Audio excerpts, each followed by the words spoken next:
A gente tem uma equipe, essa era a segunda turma que eu queria agradecer, né? A primeira turma é todo mundo que está aqui, muito legal, muito bom, muito contente, gente de ambientes diferentes, é isso que é legal, tem cara de festa um pouco, né? Um evento, a gente vai estudar, falar, mas tem um pouco uma cara de uma confraternização, de uma festa, o que também é muito bom, né? E queria agradecer a equipe, a gente tem uma equipe de apoio, que são estudantes de graduação, então tem uma que todas as coisas tecnológicas, não vou ficar enumerando, que você acha que você sabe, mas sem elas também não aconteceria nada disso, porque a minha competência está progredindo muito nos últimos meses, mas não é para tanto, então eu queria agradecer muito essa equipe. Fiquei com vontade, talvez, de falar o nome delas ou não. Bom, vou falar os apelidos, tá? A Gil, a Bia, a Gabi, a Gi, a Elô, a Lê, a Tome. Esqueci alguém, gente? Esqueci, né? Acho não. Bom, acho que não, né? Esqueci. Estou emocionada, desculpe, acho que não. E eu vou falar da Helenice, mas um pouquinho antes de introduzir a Helenice e o tema dela, que é o nosso tema de hoje, eu queria falar um pouquinho do projeto, né? Que esse evento é dentro de um projeto que se chama Presença de Jung no Instituto de Psicologia da USP. O que está acontecendo é que Jung conseguiu ocupar, a psicologia junguiana, né? Não Jung, a psicologia junguiana conseguiu ocupar um espaço lá, eu segurei muito essa bandeira por décadas, e agora está diminuindo, porque eu resolvi me aposentar formalmente, mas continuo fazendo algumas coisas, e esta é uma delas, né? Então, como disciplina obrigatória na graduação, acabou, é uma pena, ainda continua com as optativas, na pós-graduação está um pouco em suspenso, estamos avaliando. Então, esse projeto nasceu disso, né, da necessidade, do desejo de manter uma chama junguiana acesa no Instituto. Então, e é muito bom, porque a gente mantém acesa de um jeito que permite trazer a criatividade de cada um, né, como a Helenice vai trazer a dela hoje, para nós, e que permite que haja várias pessoas de vários ambientes diferentes compartilhando, como é o caso hoje. Isso é muito prazeroso, muito bom, e é uma amostra de maneiras de aplicar a psicologia junguiana, maneiras de pensar, de viver a partir dela, né, que transcendem o mais tradicional, talvez seja a clínica, um pouco de educação, a gente está aplicando em diferentes contextos, né? Então, esse projeto tem esse objetivo e ele foi se construindo de um jeito muito, muito artesanal. A nossa ideia primeira era fazer, a minha ideia primeira era fazer simpósios, como a gente costumava fazer a cada 2 anos no Instituto de Psicologia, e eu propus esse projeto em fevereiro de 2020 e ele não conseguiu ele conseguiu ser aprovado lá pelas instâncias burocráticas, mas em seguida veio a pandemia. Aí a gente ficou muitos meses pensando o que fazer, como adaptar, e no fim a gente chegou nesse formato que tem dado certo. Muito legal, né? A gente começou bem timidamente. Basicamente, o que eu fiz foi convidar ex-orientandos de mestrado e doutorado para apresentar as pesquisas que podiam ser dos mestrados e doutorados ou poderiam ser interesses mais atuais, né?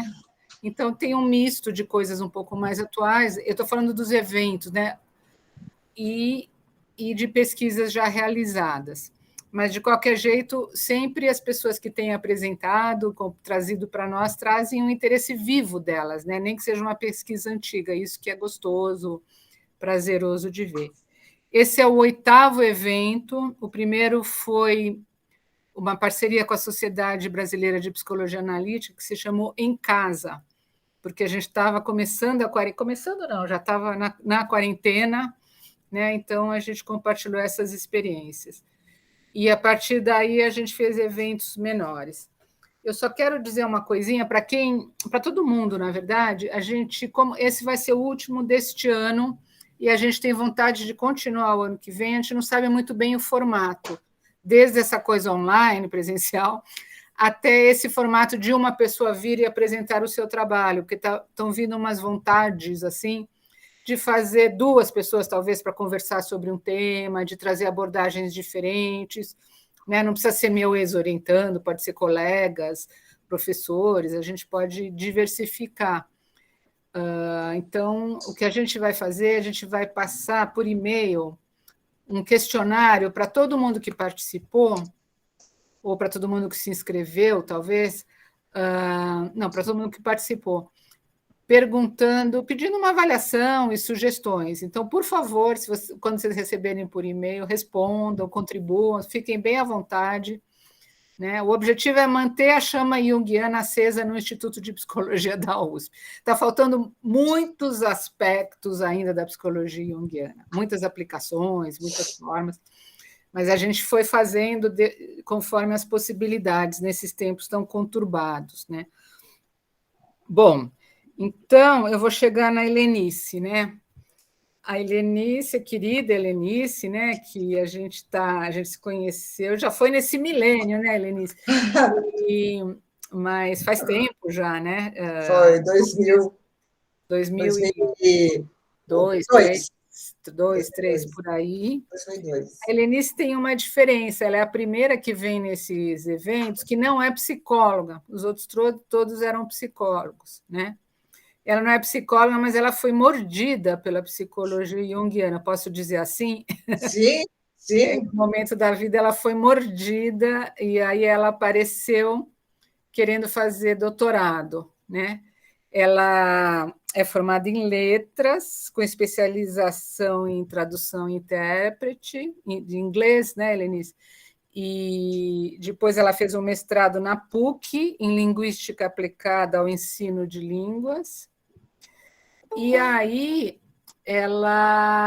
acho que aí ela foi mordida pela psicologia junguiana, porque ela apareceu lá no Instituto de Psicologia querendo fazer um doutorado em que ela ia continuar falando do ensino de línguas, mas ela queria usar a psicologia junguiana e queria usar mitologia.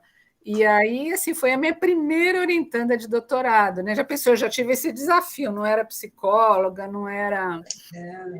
E ela tinha também procurado a Faculdade de Educação da USP, e também a gente teve, né, ele foi co-orientador dela, o professor Marcos Ferreira Santos, que contribuiu muito também com o trabalho dela, né, que o Marcos estava trabalhando com educação de sensibilidade, então foi uma parceria muito boa, né, naquele tempo todo.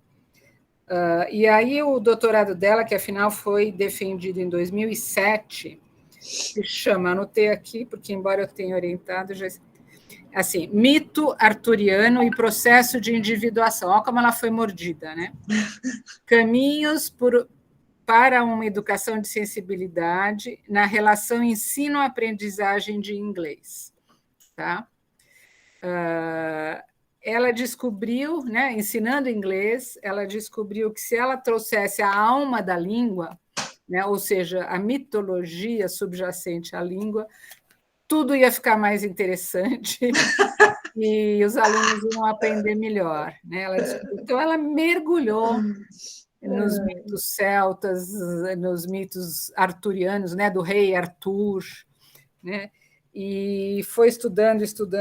Agora, o que eu acho interessante também, e ela foi desenvolvendo maneiras, né, de trabalhar com ensino de língua em que a mitologia está incluída. Né?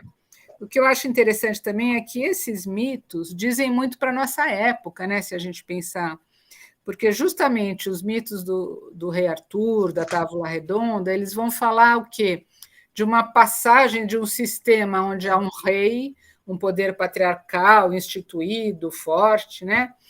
Todos os cavaleiros, né, que eram sagrados cavaleiros e teriam que montar nos seus cavalos e empunhar suas espadas, né, e ir lá derrotar os inimigos, para um sistema totalmente diferente, que é o sistema da tábua redonda, né? De sentar numa mesa redonda e compartilhar e trocar, e não tem mais essa coisa de pegar a espada e matar o dragão, né? Quer dizer, não é que não tenha, mas ganha força um outro estilo, que é o estilo do redondo, do compartilhar, e se a gente comparar o cavaleiro com a espada, né? E a espada do Arthur é famosíssima, né? A Excalibur, né? Se a gente comparar, na época da Távola Redonda começa outra coisa, que vem toda, em termos junguianos, a função intuição, né? O Merlin com a magia, e o herói acaba sendo Percival, né? Quando some o Graal, que era o cálice sagrado, que continha tanta coisa, o jeito de encontrá-lo, nenhum cavaleiro conseguiu encontrar o Graal, que desapareceu do reino, né? E aí acabou sendo o cavaleiro mais estabanado, que saía sem saber, que se perdia na floresta e que tinha que intuir por onde seguir. Ele é que encontrou o Graal, né? Então muda um estilo, né? E isso é impressionante como a gente pode pensar que também atua hoje, né? A gente sair desse mundo tão da espada, do patriarcado quase que exclusivo, e ir para um jeito que também vai levar em conta a intuição, o se perder, mas aí você se encontra melhor quando você se perde, porque quando você não se perde, você vai sempre pelo mesmo caminho, né? Então é um estilo totalmente diferente. Então a Helenice vai falar para a gente sobre o ensino de inglês, embasado na mitologia, mas, na verdade, ela também está trazendo para nós esse espírito, né?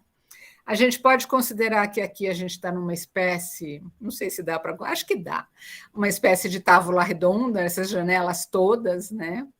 E que não são tão redondas, mas vamos imaginar que estamos. E isso, eu estou dizendo isso para convidar vocês a participarem também, né? A gente tem o chat, tem na nossa equipe tem quem vai se encarregar de acompanhar o chat, né? E trazer as questões. Então, vocês estão convidados a trazer suas questões, seus comentários. A gente vai deixar um tempinho no final, a gente deve ir até às 21 horas, a gente vai deixar um tempinho no final para lidar com isso, tá? Vocês podem ir colocando durante também. Então, eu vou ficar agora quietinha, senão eu vou roubar muito tempo da Helenice, que tem a coisa mais interessante para trazer hoje. E vou fechar meu microfone, como eu peço que todo mundo feche, e a gente começa. Obrigada, Laura. Então, em primeiro lugar, obrigado, né? Super obrigado pelo convite, que é uma honra, né? Estar nessa tábua redonda com vocês todos, né? Agradecer a essas pessoas que estão aí, as meninas, né? Toda essa equipe maravilhosa da Laura, super obrigada, meninas. Ao professor Marcos Ferreira Santos, que está aqui, que foi meu co-orientador, e a todos os meus grupos, tá, gente? Porque eu sou uma pessoa de grupo. Então, isso também me chamou para esse doutorado, como eu vou mostrar nesse primeiro momento para vocês, né? O que me é tão importante e que acabou me trazendo para essa mitologia. Então, obrigado a todos, tá? E eu já vou direto aqui, como a Laura falou já muito bem, né? Eu entrando nesse reino arturiano, né? Eu começo Jung, Campbell, com os mitos, né? Então, eu começo a perceber a importância desse simbólico na minha vida mesmo, né? Aquilo que é, na verdade, mais significativo para a gente. Pode passar? Segundo? Então, eu começo a ficar com essa questão de ter uma possibilidade de pensar esse mundo sem ser sobre o lógico racional, sabe? O isto ou aquilo, ou o certo ou o errado. Então, estava procurando uma via aí que pudesse me abrir possibilidades para eu falar das culturas, né? De semelhanças, diferenças, e por conta disso que eu entrei na mitologia, especificamente na mitologia celta, né? E começo a entrar em contato, descubro também essa fala do Hollis, né, que ele diz que a vida precisa fazer sentido. de modo que eu possa viver a minha jornada. E essa é uma questão sobre como eu quero viver a minha vida. E eu acho que isso para mim é muito forte e é isso, né? Como eu quero viver a minha vida. Então, fui atrás de toda essa uma mitologia que trouxesse para mim esses símbolos que eu pudesse, né? Trouxesse para mim significado para eu viver a minha própria vida. E a mitologia celta é uma mitologia, claro, né? A mitologia transita muito bem no nível simbólico, né? Principalmente no que concerne, como a Laura falou, nessa conciliação mesmo dos opostos, né? De buscar o individual, o coletivo, o masculino com o feminino, o consciente com o inconsciente, né? E é interessante que, para mim, o que começa a aparecer é um número, que é o número 3, que é o número da mitologia, um dos números importantes dessa mitologia, porque traz exatamente essa possibilidade do equilíbrio, né? Então, o número 3 é aquele número, né, que indica uma possibilidade de ação, né? Então, a gente tem os dois opostos, e o número 3 com essa possibilidade de ação. E é engraçado que eu sempre gostei do número 3, do número 33, todos os derivados do número 3. Né? E aí, entendendo, pode passar? Entendendo esse mundo pelo simbólico, eu encontro essa frase do Jung, né? Que para aqueles que têm um símbolo, a travessia é mais fácil. Eu falo, puxa, olha só. E aí eu começo a descobrir esses símbolos na minha vida, né? E ele fala que a jornada fica mais fácil, então não tem muito esse ou isto ou aquilo, né? É uma questão muito mais de integração desses opostos, né? E quando a gente se envolve com esses símbolos que são significativos para a gente encontra o nosso mito pessoal, né? E aí eu encontro nesse mito do Rei Arthur, né, os meus símbolos pessoais, que é a tábua redonda alimentada por esse graal, que é esse objeto que está no centro da tábua, como a Laura já mencionou, né? Este redondo, não existe a cabeceira. Então, onde, né? É legal porque nessa tábua o grupo faz parte da identidade do cavaleiro, né? E, ao mesmo tempo que essa tábua constitui cada um deles, ela dá sustentação para que esse grupo, né, se firme, né?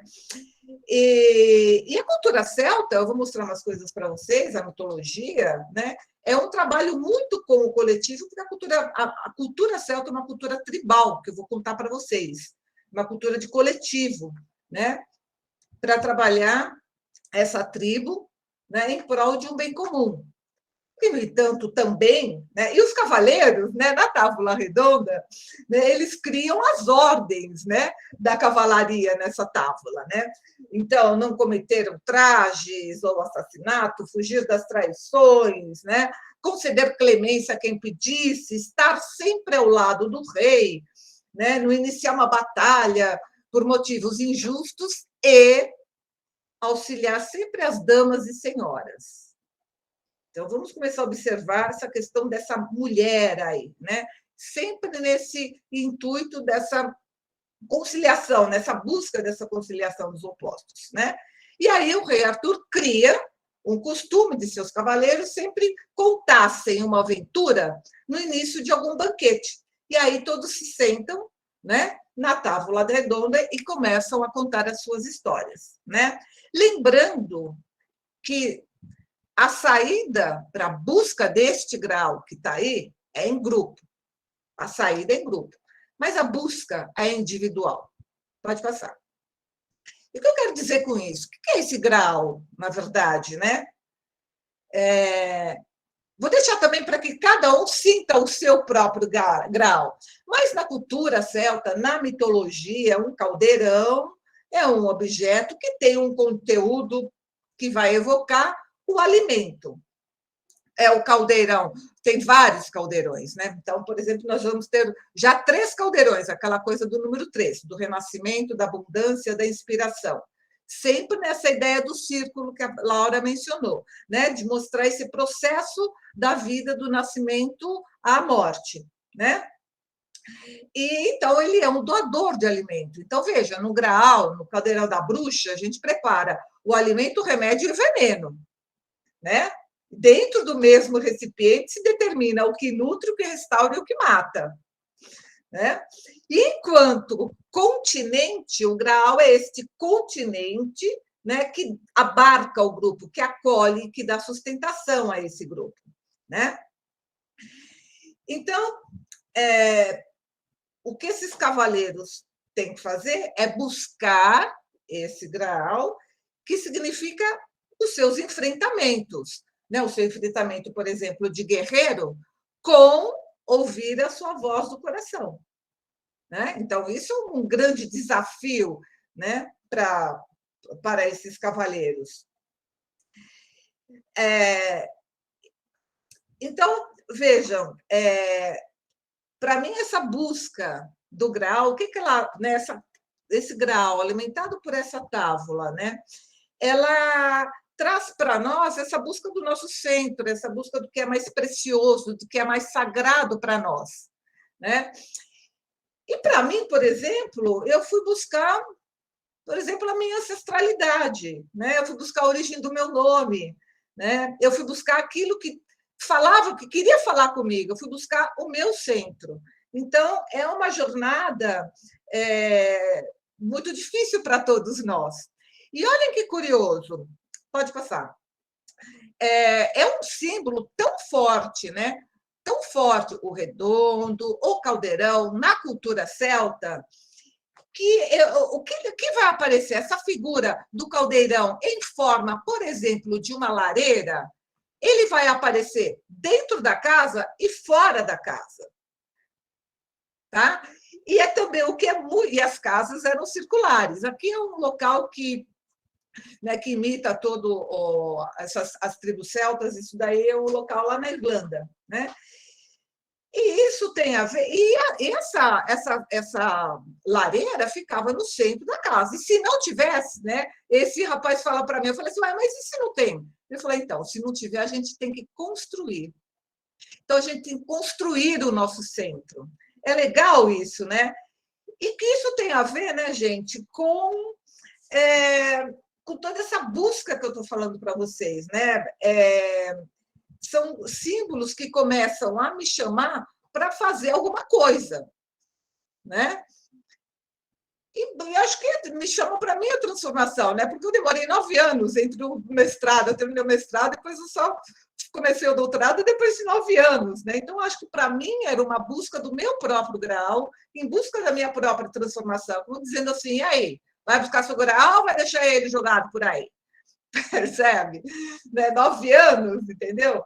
E por conta disso que eu tenho uma... Eu não sabia, mas eu sempre adorei colocar os meus alunos em círculo, e eu era criticada por isso, né? Imagina, eu nem sabia o que era colocar aluno em círculo, eu só achava que as pessoas se viam, entendeu? Então, isso para mim era uma delícia. E muitas vezes, em algumas escolas, eu não podia fazer isso, né? E aí, olha só que curioso, eu também eu descobri nessa brincadeira a minha paixão por canecas. Então, onde eu vou, eu trago uma caneca. Eu falo, mas por que onde eu vou trago uma caneca? Tem uma bruta uma coleção de canecas, né? E aí eu vejo, né, o quanto esses símbolos para mim é importante, porque eu estava fazendo as minhas próprias perguntas, minhas mesmos, e as perguntas referentes a esses lugares que eu vou. Eu falei, puxa vida, mas esses lugares todos são tão diferentes, tem tantas coisas interessantes, né, que eu quero saber, não é? Então, eu acho que para mim é uma maneira de eu ir em busca, né, das minhas próprias perguntas. Então, por isso, né, como a Laura já nos convidou vocês a fazerem, a participarem dessa tábua redonda, eu reforço esse convite com vocês, né? E se vocês tiverem por aí, por acaso, aí que está perto de vocês, um lápis, uma caneta, e quiserem fazer um centro, né, uma roda, e colocar no meio alguma coisa, ou fazer também com o lápis o seu centro, podem fazer, não é obrigatório, fiquem à vontade. Por quê? Eu também vou representar nós todos com a minha tábua redonda, e com o meu graal, que é a minha caneca. Tá? Então, se vocês quiserem, tiverem seu papel aí nas suas mãos, coloquem, né? E vamos sentar juntos aqui para ouvir, né? Não só ouvir as histórias arturianas que eu vou contar, mas que vocês também vão participar, compartilhar comigo. Tá bom? Vamos nessa? Vamos lá ouvir? Então, vamos nessa. Então, por favor, eu só quero falar para vocês uma coisa que é importante. Por favor, a próxima. Quem são os celtas? Por quê, gente? A gente fala que celta é todo mundo. Quase todo mundo, na verdade, né? Mas os celtas são primos dos indo-europeus. Olha aí quem são os indo-europeus, né? Toda a Europa Central, Ásia Central, parte da Índia. Então, veja, eles são primos dessa galera toda. E no outro mapa, onde está tudo em verde, são tribos celtas. Só que aí a gente vai ter alguns nomes, tá? Isso é importante porque, como eu disse, são símbolos que aparecem, né? Mitos que aparecem são semelhantes, mas eles vão ter caras diferentes em todas as culturas. Então, nós vamos ter, por exemplo, esses hispano-celtas, estão vendo aí? Que são os celtibéricos, Portugal e Espanha, tá? Que, aliás, tem um local aqui, né? Onde tem a língua celta mais antiga do mundo, para vocês terem uma ideia, tá? Então, nós vamos ter os celtas, os celtibéricos. Tem alguém com o microfone ligado, por favor, Cecília. Nós vamos ter os celtas da Gália, dos gauleses. Então, aqui são os celtas gauleses, que são os celtas da Gália, da parte da França, Bélgica, a parte da Itália.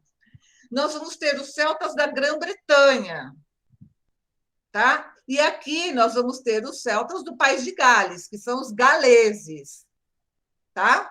Então, nós vamos ter aqui Inglaterra, Escócia, País de Gales. Quando eu falo Escócia, aqui a Cornualha, que é um corninho aqui também. E aqui a Irlanda. Quer dizer, eu estou falando aqui porque eu estou mexendo aqui o meu mouse, desculpa. Mas onde está, lá em cima, onde está escrito Britons, que é a Grã-Bretanha, do outro lado nós vamos ter a Irlanda, que é uma outra ilha. Do lado da Irlanda, a gente tem uma outra ilhazinha que se chama Ilha de Man. E aí nós vamos ter os celtas gaélicos, tá? Que é um outro grupo étnico e linguístico. Então, eu quero dizer para vocês que, vejam, e outra coisa, a Irlanda é um lugar, Irlanda, Escócia, que não teve ataques romanos, né? Principalmente a Irlanda. Então, nós temos muita presença e preservação dessa cultura celta, tá? Para dizer que o mito do rei Arthur, né, ele se encontra, né, na região principalmente do País de Gales, Grã-Bretanha, né, e ele vai se comunicar com os símbolos da Irlanda, com os símbolos da região da Gália, com os símbolos da Península Ibérica, ok? Mas, principalmente, a base do mito arturiano é os mitos galeses do País de Gales. E por que eu estou dizendo isso? Porque o mito do rei Arthur não é século V, não é cristão? Que é mais uma coisa legal, né? Mas a base dele, pagã, está nessas culturas que eu estou mencionando para vocês. Tá bom? Pode passar? Vamos falar, bom, e agora? Como é que eu vou começar? O que eu vou enfatizar nesse ensino de inglês? Bom, eu tenho que começar, estou falando em língua, eu tenho que falar da palavra. E aí, olha só que interessante, gente, o que é a palavra, né? Eu acho isso tão, tão bonito, eu fiquei tão encantada com essas coisas quando eu descubro coisas que eu não sabia, óbvio, né? Então, a palavra é um instrumento fortíssimo de magia. Calma lá. Por que magia, né? A palavra é criação, é ação e é significado. Muito bem. Quem usa essa palavra em toda a cultura e mitologia celta? Os druidas, os druidesas, e tem outras categorias, bardos, os filis, tal. Tá? Mas os druidas eram homens, né, mulheres que estudavam filosofia, arte, instruíam o rei, davam conselho, intermediavam contratos e passavam oralmente toda a ancestralidade para a tribo. Que ancestralidade é essa? Ancestralidade das famílias de sangue, essa que a gente tem, né? Dos nossos ancestrais. A ancestralidade da terra onde ele pisa, do local, sei lá, por exemplo, os nossos índios, né? Os imigrantes, né? Os ancestrais, todos os reinos, né, que compõem essa terra, e os ancestrais de espírito, né? Aqueles que contribuíram para que a gente pudesse estar contando essas histórias agora. Então, não é qualquer ancestralidade, não é qualquer palavra, né? É uma palavra extremamente poderosa e prenha de significados. E aí eu vou encontrar essa questão da palavra num outro lugar, que é na África, com os griots ou as griotes, tá? Que tem aqui também na cultura ocidental brasileira, e a palavra é uma matéria-prima trabalhada que gera um produto artesanal. Olha só. Então, vejam, né? O artesanal, um artesanato, é uma palavra que é um produto artesanal. Então, veja se na nossa cultura o artesanato, o que é o artesanato? Em alguns lugares é muito, né, algo só decorativo. Né? Então, percebe? Essa palavra que tem a ver com a arte, essa palavra que tem a ver com a poesia, essa palavra que tem a ver com o sagrado. Né? Então, tanto os druidas quanto os griots, eles sabem tudo sobre essas tribos que eu mostrei para você. Né? Geralmente, cada uma vai ter, ou cada localidade, o seu griot, o seu druida. Tá? Bom, muito que bem.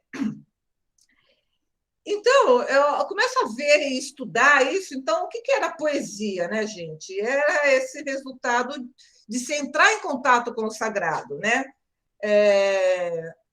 Uma grande estudiosa de mitologia celta, que chama-se Mabuada, ela faz esse estudo muito bem, e ela diz que a poesia é o resultado de a gente entrar em contato com o sagrado, daí a gente fica encantado. Então, a gente tem o nosso canto dentro da gente, a gente tem a nossa palavra dentro da gente, a gente tem a nossa melodia dentro da gente. Né? E isso é a única coisa que a gente pode oferecer, por exemplo, para os deuses, que é a nossa própria criação, a nossa própria palavra sagrada. Percebe? Então, a gente tem essa capacidade de criar e de vibrar, né? em várias formas. Então, essa palavra é extremamente importante, porque ela vai trazer esse aspecto divino. Pode virar. Então, essa palavra que vibra dentro da gente é essa magia que eu estou me referindo. Né? E a palavra tem o poder de conectar a gente ou desconectar, né? De abençoar e de amaldiçoar. Né? Então, é vibração. E na Escócia, a gente tem essa palavra sagrada, essa vibração, que é uma oração do universo, chama-se Canção do Universo, que chama-se Ora Mor. Então, eles dizem que essa canção, né, são as nossas notas, né, vibrando nesse universo. Então, as nossas palavras vibram junto com essa música universal, né? E que alteram as nossas vibrações. Percebe? Olha que legal que é isso, né? A gente, na nossa tábua, né, transmitindo a nossa canção, cada uma de nós com as nossas notas, formando essa nossa tábua redonda. Né? Então, e quem que é o representante disso no mito? Pode virar? É Merlin, por exemplo, né? Que ele é o consultor do rei, ele dava conselhos, né? Dava aquelas chamadas no rei, ele era o mediador dos conflitos, das atitudes do rei. Ele vai ser um mito muito importante, que ele vai ser um mito de conexão. Né? Por quê? Porque ele tem que usar o coração sem julgar. Né? Usar a sua palavra, criar a sua palavra, usar o seu próprio bastão, fazer a sua própria magia, né? Sem julgar. Né? Então, isso é extremamente difícil, né? Mesmo porque ele né? E a Maria Zélia Alvarenga vai dizer que ele vai ser o representante simbólico do self, ou seja, desse círculo, né, desse redondo, desse centro que eu estou me referindo a vocês, né, dessa busca que eu estou me referindo. Então, ele é a maior possibilidade de transformação, né? Só que isso é extremamente difícil. Então, vejam a importância de uma figura dessa para a gente fazer a nossa magia acontecer. Né? A escolha das palavras é que vai fazer a nossa magia acontecer. Né? Magia é manifestar, né, os nossos desejos, usando a nossa varinha, usando o nosso bastão a favor do nosso crescimento, né? Dessa ampliação de consciência. Né? Então, eu vou começar a falar dessa palavra sagrada, dessa palavra simbólica, com essa possibilidade de a gente mudar um pouco o nosso vocabulário, né? De a gente poder observar um pouco mais essa língua. Né? Por isso que eu falei para você, que eu escrevi no texto, né? Que sobre encarar a língua não como uma língua de poder. Então, não essa língua, né? A língua inglesa das grandes nações, né? Para manter esse status só de uma língua de poder, mas com a possibilidade de encontrar o que é significativo para nós, de usar uma palavra um pouco mais criativa, de fazer a nossa própria magia dentro dessa língua, né? Com essa língua, eu diria, né? Trazendo né, um pouquinho desse autoconhecimento, um pouquinho desse vocabulário um pouco mais sensível, eu diria, né? A gente treinando um pouco mais a nossa escuta para o outro também, né? Veja, porque enxergar esse outro dessa cultura como ele realmente é, né? Com as suas diferenças, com as suas necessidades, comparar com a nossa, né? E ampliar a nossa visão cultural. Então, a questão da palavra, ela cabe diretamente aí, tá? E pode virar? E por conta disso, eu quero tentar ir um pouquinho mais rápido, a gente tem essa questão de alma que o Jung fala, alma do mundo que o Hillman vai falar, né? Ou seja, alma no sentido simbólico mesmo, né? Um lugar dos nossos desejos, das nossas emoções, dos mistérios. Alma é construção, então é um movimento de enfrentar essas sensibilidades que a gente tem, essa nossa intuição, nosso pensamento, né? A nossa razão, e para a gente se individuar, ir no nosso caminho de individuação. Eu gosto dessa palavra, gostei quando eu vi que é usada pelo Carlos Bernardi, e continuo, porque eu acho que ela tem tudo a ver com o caminho de individuação do Jung. Né? E para isso, né, gente, a gente tem que mergulhar, entrar nesse outro mundo, que é esse mundo que a gente não conhece, que é esse mundo do inconsciente, que é esse mundo da floresta, né? Ouvir a nossa voz do coração e trazer esses conteúdos para a nossa consciência, ampliar essa consciência. Por isso, né, que eu vou falar dessa palavra simbólica, dessa palavra almada. Né? Então, a narrativa mítica traz isso para a gente, né? Que esse símbolo tenha esse significado para cada um de nós. Né? Por isso que eu mostrei para vocês a minha tábua redonda com o meu grau. Né? Entrar em contato com esse mundo, né, gente? Eu acho que é um convite, né, como Jung fala de fazer alma, né? De ter uma relação mais íntima, né, com esse mundo, né, que a gente meio que desconhece ou que muitas vezes ignora, né? E é interessante também que na cultura e na mitologia celta nós somos parte do universo, tá? Então cada parte do nosso corpo é relacionada a uma parte do universo, da Terra, né? Dos ciclos da Terra. Então a gente vai ter, por exemplo, os ossos relacionados às rochas que nos dão sustentação, né? A Terra com os músculos, né? Que a gente precisa trabalhar a Terra, né? Para ter sustento, os cabelos, os pelos, com a vegetação, o sangue, que vai ser dos rios, e por aí vai. Então, por conta disso que eu estou falando dessa ligação almada, dessa palavra almada, com essa possibilidade de conhecer, de entrar em contato com esse mundo que a gente desconhece, né? E compreender, para mim, compreender essa tábua redonda que eu me dispus a formar, né, com os meus amigos, com os meus grupos, com os meus alunos, né, para a gente poder viver diferentes maneiras de encarar a vida, na verdade, não só novamente por conta do isto ou aquilo. E aí eu vou mergulhar nessa cultura celta, como eu disse para vocês, tentando observar essa cultura de uma maneira um pouco mais ampla, né? De tentar, talvez, uma escuta um pouco mais sensível pelo outro, né? Então, novamente, por conta dessa busca. Pode virar? Então, esse mito do rei Arthur, como eu já disse, essa trajetória do cavaleiro e do rei em busca dessa conciliação dos opostos. E tem uma questão interessante, como eu falei, guardem a questão da mulher, que isso é interessante. No livro do Thomas Malory, que ele escreve O Mito do Rei Arthur, mas com uma visão até bem masculina, mas cada cavaleiro sai com uma mulher de 20, uma mulher de 30, uma mulher de 40. Olha que legal, né? Ou, quando não, com um amuleto bem feminino, que por mais pode não parecer, que é o javali. O javali é um animal muito forte, tônico, da terra, né? Que é representante da deusa. Então, essa busca é muito forte e ele tem que ter parceria com essa terra. Quando eu falo ter parceria da terra, vocês estão vendo a palavra aí, soberania da terra, né? Eu falei de mulher, olha só que interessante, né? Para o rei, né? Na cultura celta, na mitologia e na cultura, para o rei conquistar uma terra, ele tinha que se casar simbolicamente com aquela terra. O que significa isso? Com uma deusa representante daquela tribo ou com uma mulher que fosse representante daquela tribo. Tá? Isso chamava-se rito de entronização, né? De colocar o trono, né? Dar o trono para o rei. E por que isso? Porque as mulheres são fontes de energia criativa e de energia próspera da tribo. Então, sem contar, né, N outros exemplos, que se dá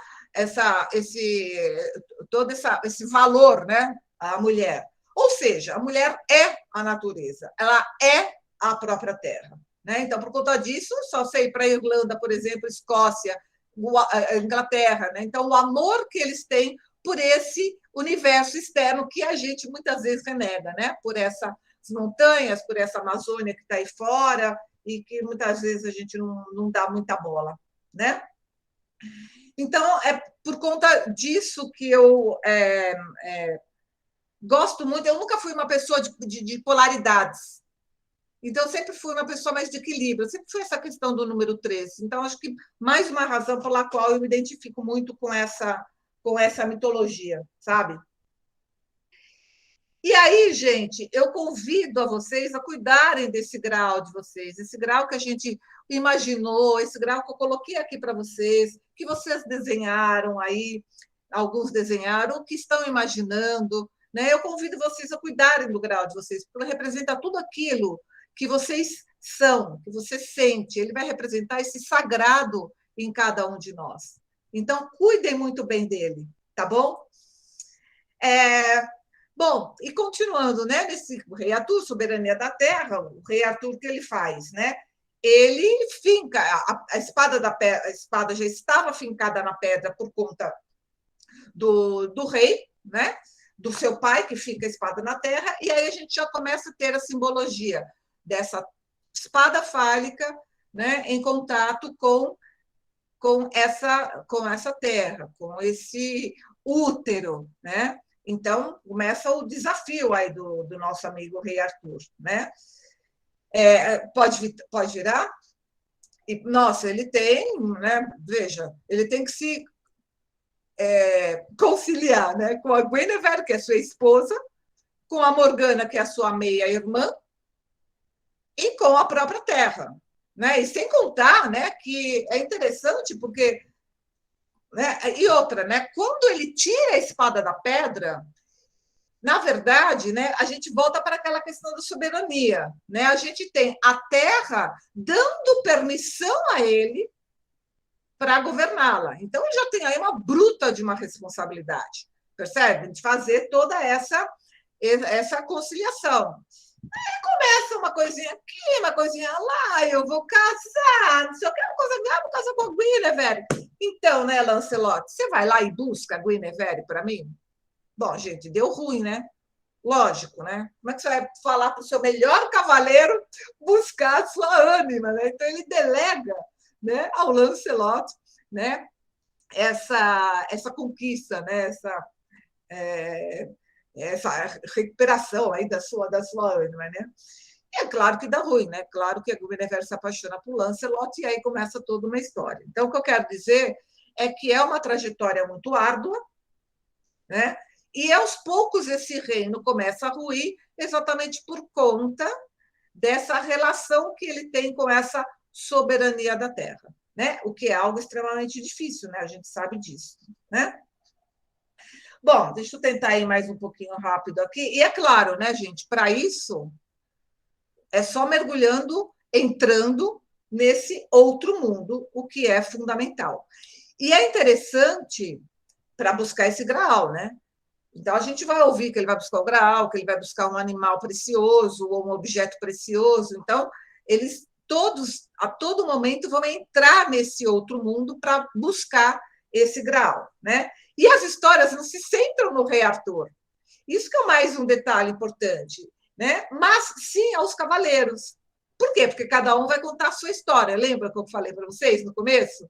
Né? Então, novamente, é uma tábua, ela não tem cabeceira, ela não tem. O rei Arthur não é o dono da história, percebe? Então, são todos donos da história, como nós todos aqui somos donos da nossa própria história, né? Bom, então, deixa eu ir mais um pouquinho aqui. Deixa eu então, aí o que acontece com o Arthur? Ele vai ser mortalmente ferido, né?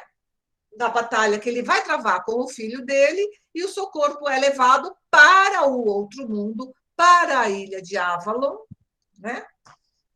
Até que a terra da Grã-Bretanha chamasse por ele novamente. Ou seja, né? Por enquanto ele não consegue cumprir esse feito que é essa conciliação dessa espada com esse graal, né? Desse masculino com esse feminino, tá? Pode passar?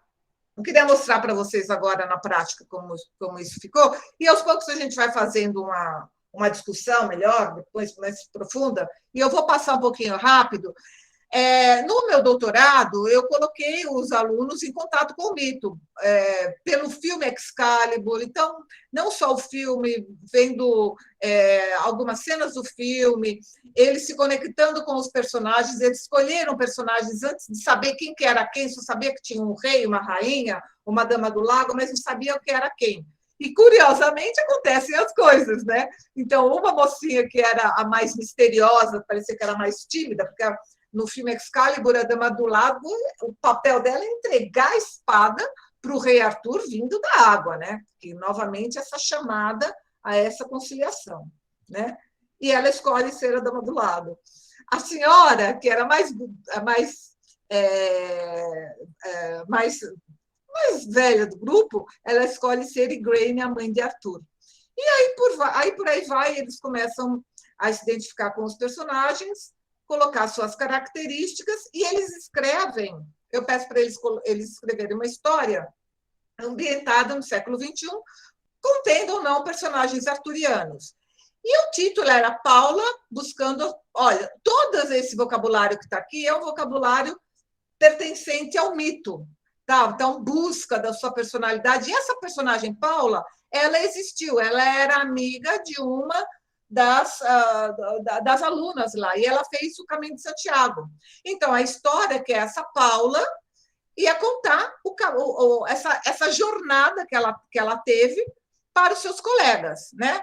Então, tudo começou quando ela estava lost in her life, ela estava perdida na vida, então ela precisava search for her objectives, procurar por seus objetivos para fazer uma beautiful adventure, né? Uma aventura bonita. Ela encontra emoção e uma forte energia, né? E as pessoas a ajudaram a look for herself, né? E encontrar a sua força interior, né? Aprendeu algumas lições, e aí, gente, meio que eu caí de quatro, porque ela fala assim, que ela acabou escrevendo um poema, isso os alunos escrevendo a composição deles, que chamava-se The Call. E eu fiquei muito emocionada, porque o meu primeiro,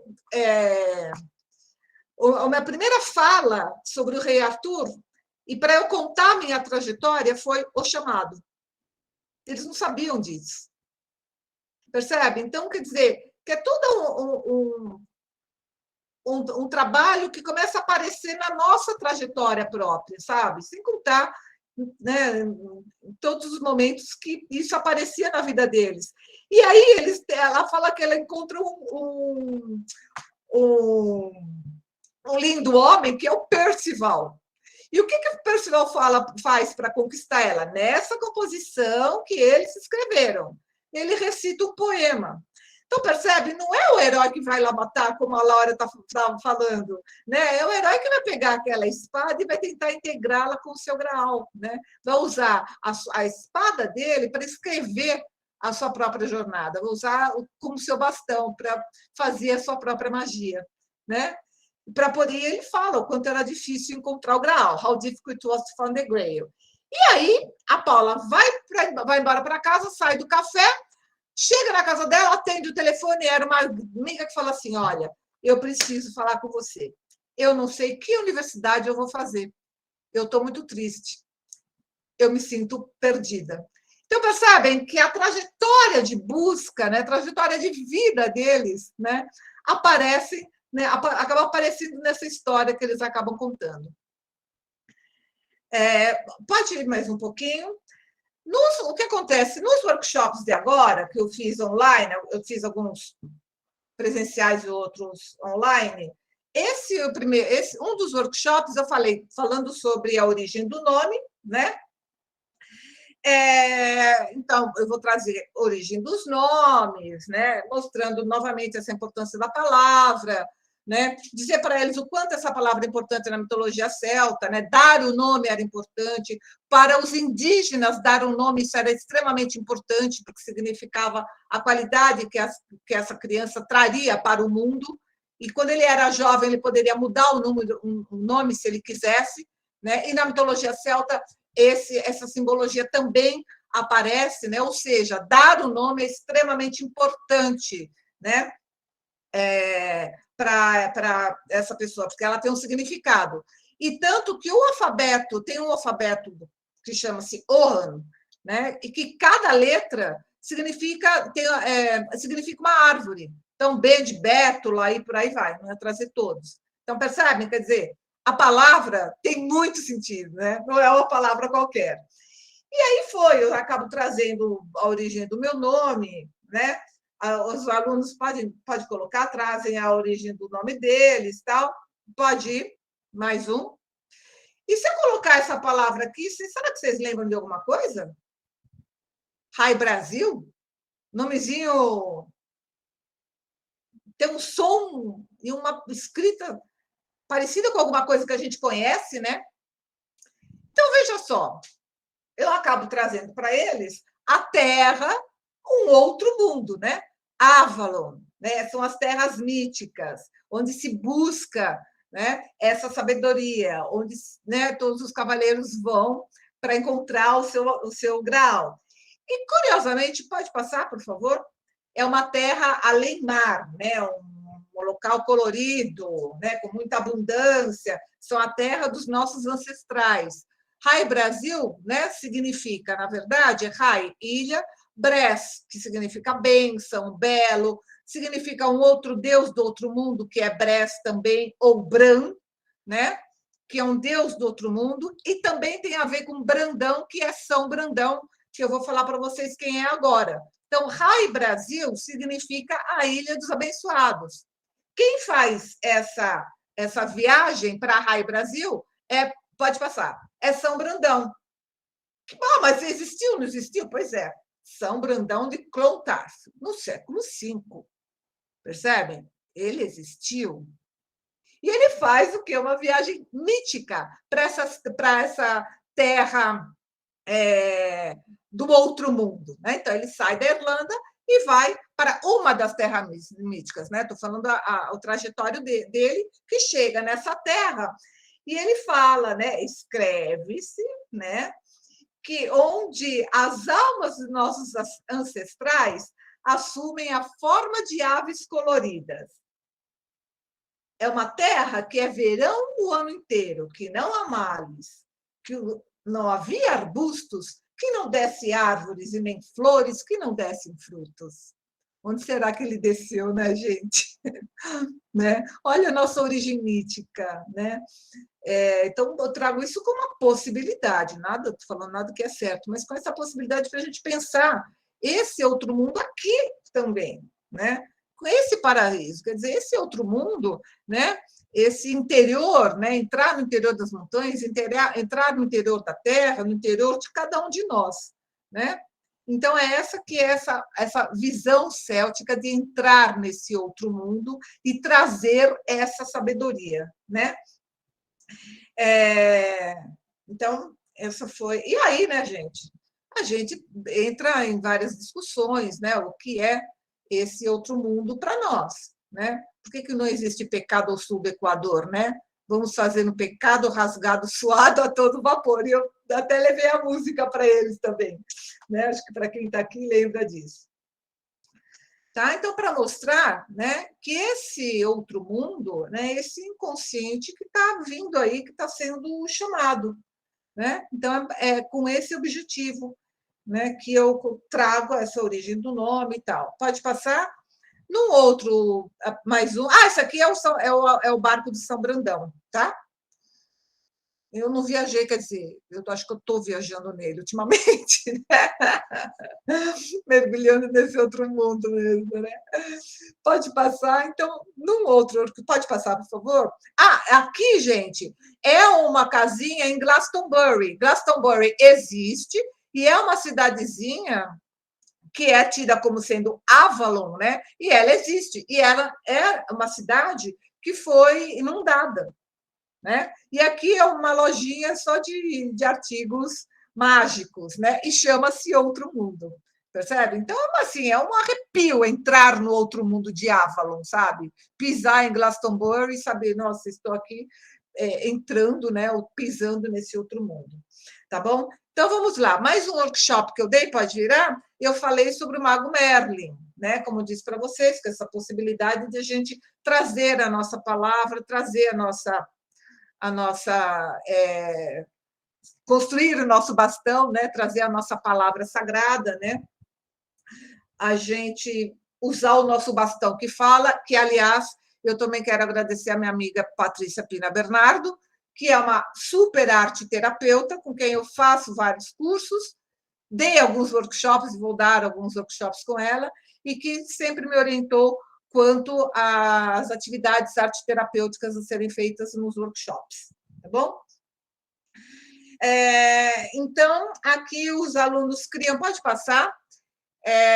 Eu tenho dois grupos, pelo menos um grupo dos alunos um pouco mais básicos, eles criam, eu peço para eles darem um nome para o grupo deles, e eles dão We Are the Connection. E aí eu trago algumas falas do Merlin, do filme Excalibur. É claro, né, gente, que muitas vezes é claro que eu ajudo, muitas discussões acontecem em português, outras acontecem em inglês, né? Mas o meu objetivo é trazer um pouco, como eu disse para vocês, essa palavra um pouco mais significativa, que eles venham a construir. E aí, nessas falas do Merlin, o Merlin diz que o mal do homem é que eles esquecem. E aí os alunos começam a dizer, o que você quer dizer com... Né? Eu falo, bom, o que isso traz para você? Eu não esqueço dos meus sonhos. Eu sempre recordo meus bons momentos. Né? Então, e a partir daí começa-se uma discussão de quem é quem, até o que você faz, o que você deixa de fazer, né? O que eles descobriram do nome deles. Então, assim, para mim, eu achei que foi muito legal. E o outro grupo, que eram duas moças, tinham um nível de inglês um pouquinho mais avançado, elas resolvem fazer uma receita, né? Então, que receita que elas fazem? Né? Uma receita para o mundo, né? Um pouquinho, né, de relacionamento, uma colher de verdade, né? Uma colherinha de chá de humildade, uma caneca de flexibilidade, um top, uma cobertura de amor, né, ligada assim, sprinkled, né, polvilhada com flores, e um pouquinho de ervas magic e poisoned, ou ervas venenosas até. Vou botar um pouquinho de veneno, um pouquinho de pimenta nessa história, né? Um pouquinho de emoção, né? E o nome do grupo delas foi The Powerful Magical Women, né? As mulheres mágicas poderosas, tá bom? Então, pode passar. Então, na verdade, gente, o que eu queria mostrar para vocês é um pouquinho dessa minha tentativa, né, de descobrir o que é buscar algo novo nessa língua, né? O que é conectar a minha espada com o meu graal, né? Como que eu posso dar uma pequena contribuição, né? Talvez tendo uma escuta um pouco mais sensível, me abrir um pouco mais para essas culturas que são tão diferentes, né? Então, tornar esse aprendizado um pouco mais significativo, né? Não aquela coisa de vamos repetir as nossas estruturas sem saber o que a gente está falando e por que a gente está falando, né? Então, isso faz parte da minha tábua redonda, né? Onde a gente faz isso tudo junto, né? E cada um traz a sua contribuição, cada um traz o seu talento, né? Cada um traz o seu talento, né? Aquilo que é mais caro para você nesse mundo. E que eu tento observar um pouquinho dessa palavra. Só para terminar, eu termino com essa. Pode virar mais uma? Que é a última imagem que eu deixo vocês com ela, e com essa fala de Jung. Isso só é possível quando um homem cujo coração nunca tenha sido mudado, jamais mudará o coração do outro. Então, só quando se muda o nosso coração, quando se muda o coração do outro, que a gente consegue essa conexão, né, da espada com o graal, da espada que não é a espada que só fere, a espada que mata, mas a espada, sim, que ela coloca limites, que ela dá cortes, mas que ela é entregue a você pela Dama do Lago, por esse feminino, e a partir daí a gente tentar o nosso caminho de individuação. Tá bom? Então é isso que eu tenho para vocês. Cuidem do seu grau. Obrigada, gente.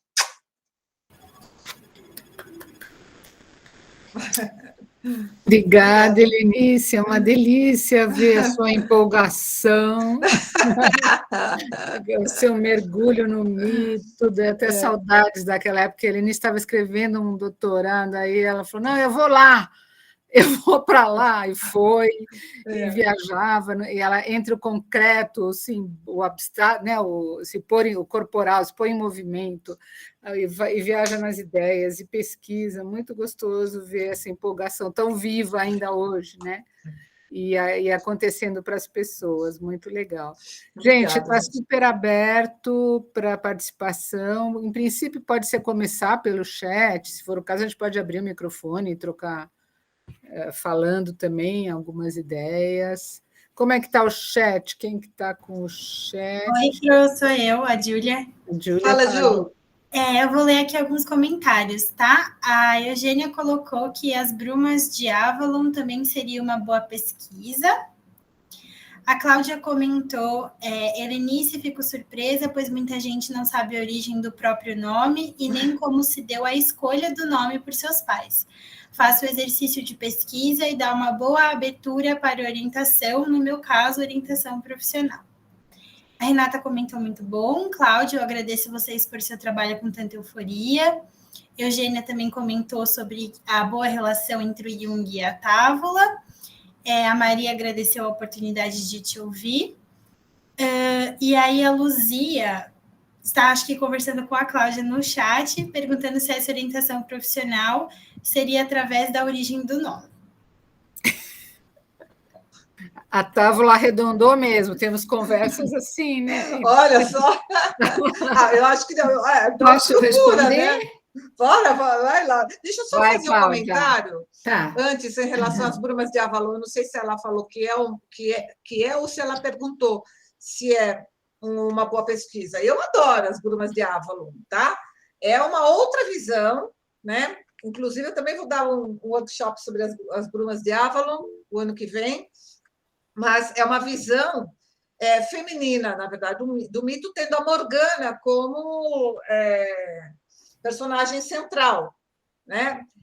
E aí a gente vai ver, e aí é Morgana que vai ter que fazer essa jornada, na verdade, né? Uma jornada da heroína aí, digamos assim, tá? E é um momento bem interessante, porque nós vamos ter aí duas questões, que é o patriarcado, que é o cristianismo, de um lado, e o paganismo, o matriarcado, de outro lado, né?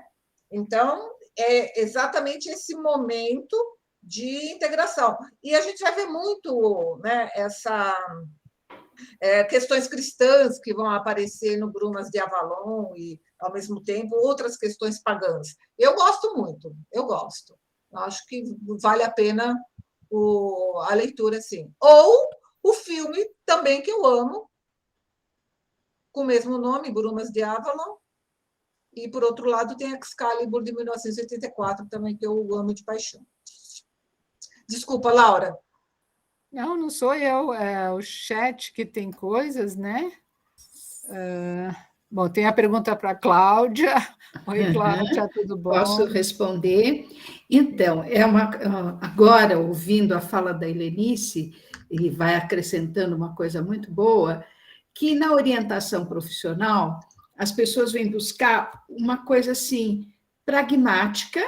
Olha, você é engenheiro, ou eu estou num estágio profissional, sou executivo e agora quero mudar minha carreira, mas em nenhum momento ele pensou exatamente no seu grau, né? Ele nunca pensou em si. É uma coisa incrível, na orientação de executivos, você pergunta, o que você pensava ser quando tinha 15 anos? Ele, 15 anos? Nossa, faz tanto tempo, né? E aos 20? Não sei, quando você casou? Ai, não lembro, mas o meu filho tem tantos anos, tal. Então, essa perda, né? E começa com o nome. Eu falo, por que você se chama? Qual é o seu nome? Não sei, eles me deram esse nome. Imagina uma pessoa que tem uma escolaridade, que tem uma formação e que não sabe. Os sobrenomes, então, não sabem da onde veio isso. Qual a profissão dos seus avós? Nem eu não conheci, né? Então, é muito sério esse lado desse encontro de si. Então, eu não vou me alongar, mas é muito importante começar esse trabalho dando ao fulano essa ferramenta dele se encontrar. Muito bom, obrigada. Obrigada, Cláudia. Que legal, que interessante. Tem mais coisa, né? No chat tem mais alguns elogios, depois a gente está gravando, a gente te manda para você ler. Puxa, super obrigada. A Luzia falou que a fala da Cláudia foi muito legal. E a Maria, eu sim tinha comentado que gostaria de ter a bibliografia, acho que da palestra, né? E a Simone, que comentou, Helenice, divulga essa oficina para a lista dos inscritos hoje. Oba! Aí a gente tem um e-mail dos inscritos, dá para a gente divulgar, sim. Nossa, super obrigada, vou divulgar. Opa, vai ser um prazer. Um prazer. Eu devo recomeçar, acho que em janeiro, né? Porque esse ano a gente acabou já terminando os workshops. Puxa, vai ser um prazer, um prazer. Muito obrigada, Gil. Obrigada, pessoal. Vai ser um prazer tê-los aí no nosso grupo. Por enquanto, se alguém tiver mais alguma coisa, pode colocar. Podem perguntar o que vocês quiserem aí. Eu acho legal a gente falar... Helenice, você mencionou um livro da Távola Redonda. Você pode dar para a gente? Posso? Eu depois acho que eu vou colocar essa bibliografia direitinho. Chama-se Morte de Arthur. É a Morte de Arthur. Ele foi um compilado do século XII, mais ou menos, traduzido. Né? Então, foi um dos primeiros que escreve sobre o mito arturiano. Legal. É o Thomas Mallory. Tá? Depois eu vou fazer essa bibliografia bonitinha e vou mandar para vocês. Tá bom? Envio para vocês amanhã, tá, foi gente? Ótimo. Tá? Então, esse é um deles que eu acho legal, tá? Muito bom. Obrigada, viu, Helenice? Imagina, eu é que agradeço vocês.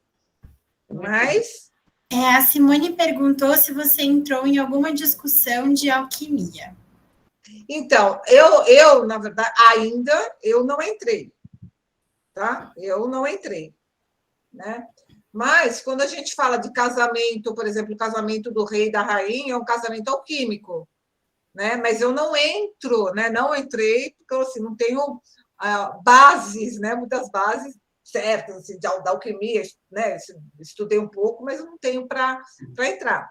Mas sempre a gente vai falar um pouquinho, sim, mas o casamento do rei, da rainha, do branco com o vermelho, né? É sempre um casamento alquímico. Então, algumas menções, tá bom?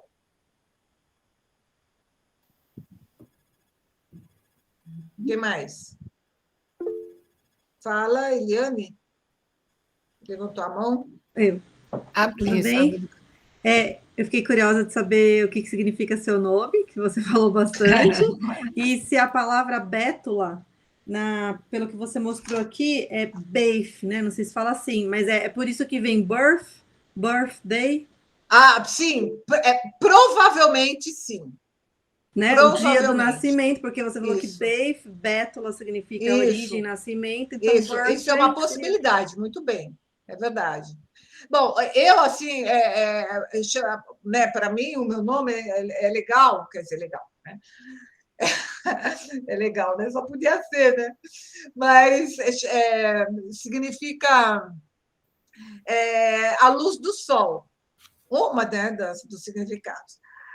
Agora, né? Vai daqui, vai de lá, né? Pá daqui, pá de lá, né? Tem uma personagem no mito arturiano que é Helen. Aliás, eu vou falar dela domingo, viu, Laura?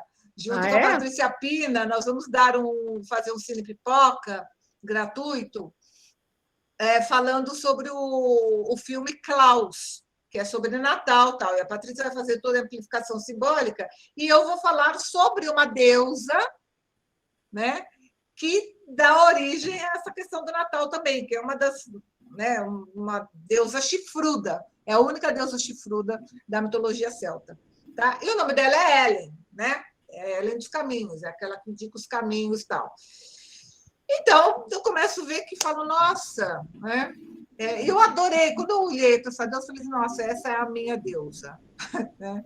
Que exatamente por conta dessa questão dos caminhos. Tem todo um mito por trás disso, né?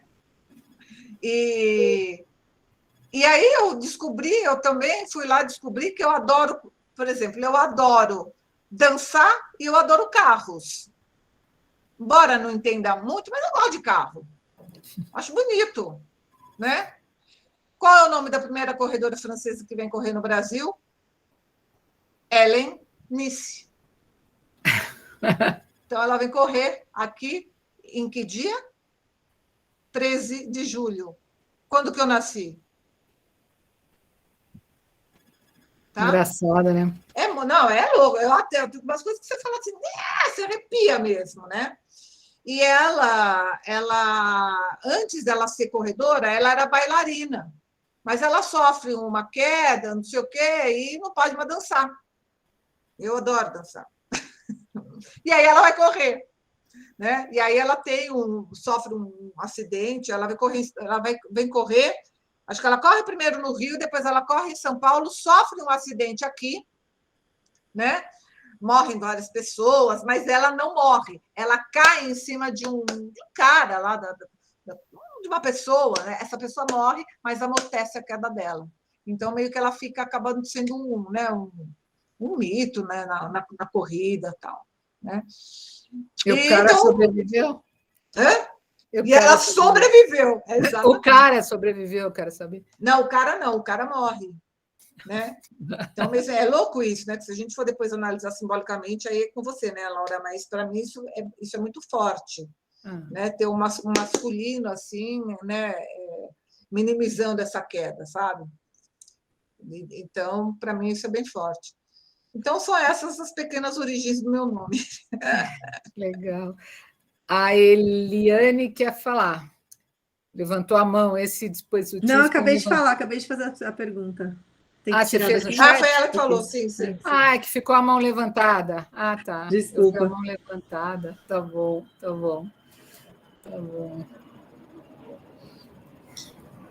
A gente geralmente vai até umas 9, se alguém tiver mais alguma coisa para falar, pode colocar aqui, e aí, senão a gente encerra.